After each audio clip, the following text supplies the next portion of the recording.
Forget it. Memory loss and the Piano Man. What is memory loss?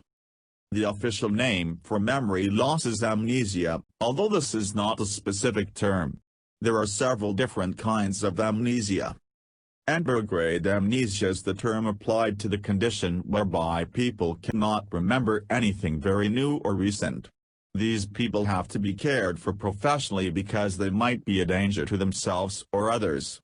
They might, for example, start cooking something and then forget all about it, causing a fire.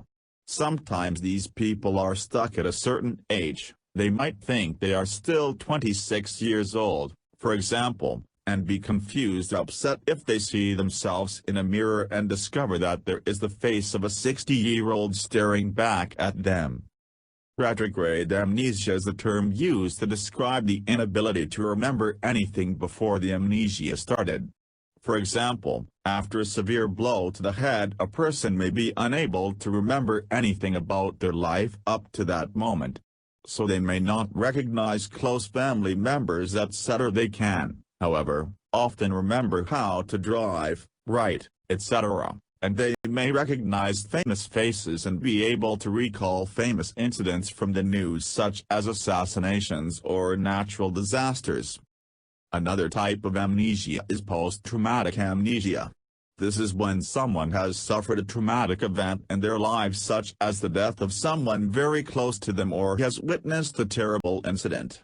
In such cases the person may be able to remember everything perfectly normally except for the few days surrounding the incident itself.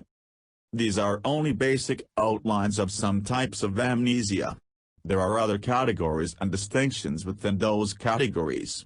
For example, amnesia caused by damage to specific areas of the brain, often due to excess alcohol consumption, is called Korsakoff's syndrome. Who is the Piano Man?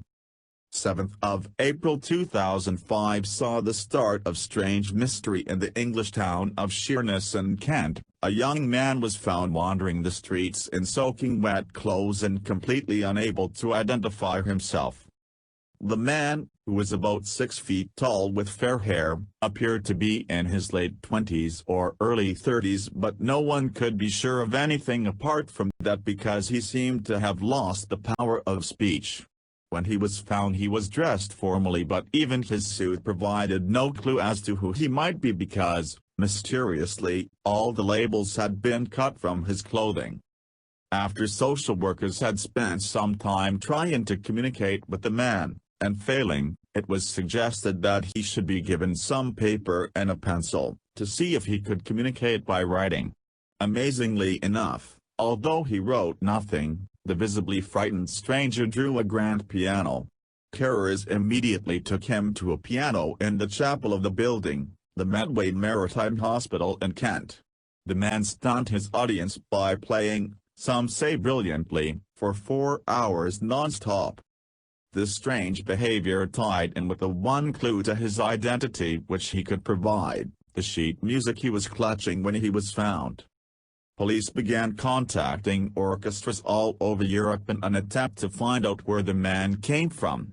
In addition to that, translators were brought in to try to communicate with the young man in a variety of languages, but to no avail. If the young man does not spontaneously recover his memory and nobody comes forward to claim him, he may have to stay in care for the rest of his life.